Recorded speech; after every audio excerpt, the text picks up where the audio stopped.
Nous allons voir que les téléviseurs Smart Viera Panasonic sont bien plus qu'un simple téléviseur. Découvrons My Home Screen, qui est l'écran d'accueil de votre téléviseur. Il vous permet de combiner le meilleur des deux univers.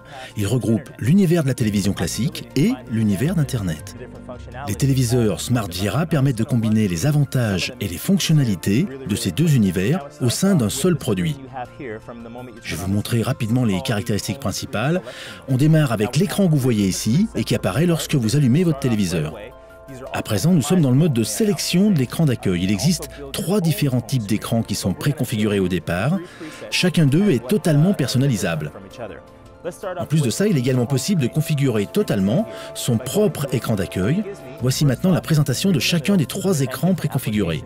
Le premier est un écran centré sur la TV. Le programme TV au centre et différentes applications autour. Par exemple, je peux à partir de cet écran sélectionner directement YouTube et aller voir les dernières vidéos du web. C'est une de mes applications préférées. Là, je suis sur YouTube en train de parcourir les dernières vidéos Internet. Si j'ai fini de regarder et que je veux revenir en arrière, il suffit de presser la touche Home pour revenir à l'écran initial et regarder à nouveau la télévision. J'ai toujours mes applications sur le bas de la page si je veux naviguer à nouveau sur d'autres services. Une autre fonction intéressante dans ces TV est le double tuner intégré. Il permet évidemment de regarder la télé normalement, mais en même temps, avec le deuxième tuner, je peux aussi voir ce qui est en cours sur les autres chaînes, avec une fenêtre de prévisualisation sur la droite, comme vous pouvez le voir. Là, c'est Eurosport par exemple, et je peux voir ce qui se passe sur ces différentes chaînes.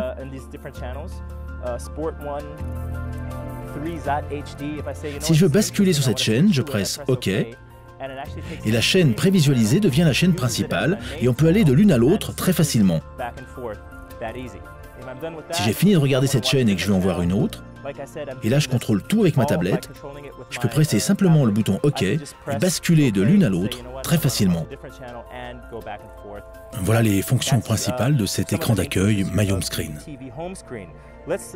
Maintenant, regardons un autre des écrans prédéfinis, c'est l'écran Lifestyle.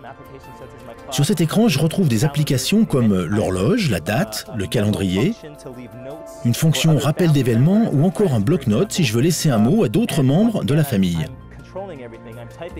Par exemple, là, je tape une note grâce à ma tablette et je peux le faire avec tout type de tablette, que ce soit sur Android ou bien iOS, de la famille Apple.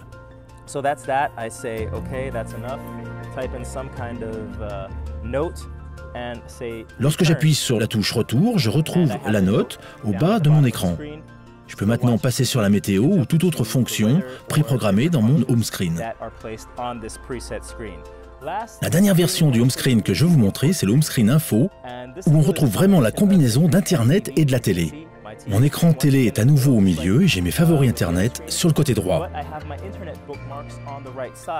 Ça me donne la possibilité de basculer facilement sur le navigateur Internet. Maintenant, le téléviseur ouvre une page Internet et là, je suis sur un site. Donc je peux utiliser ma télévision presque comme une tablette ou un PC pour naviguer sur Internet. Mais en même temps, j'ai toujours mon programme TV qui reste visible dans le coin en haut à gauche. Ça, c'est une fonction vraiment ultra pratique. Si j'ai fini sur Internet, je presse la touche Home à nouveau, je reviens sur l'écran et je regarde à nouveau la télévision. Si je veux la télé en plein écran, je presse OK et je reviens à une visualisation normale de la télévision. Voilà un petit panorama des possibilités auxquelles vous pouvez accéder grâce à la fonction Home Screen, et tout ça extrêmement facilement. And there's more in store for you here at the Panasonic Convention 2013. Stay tuned.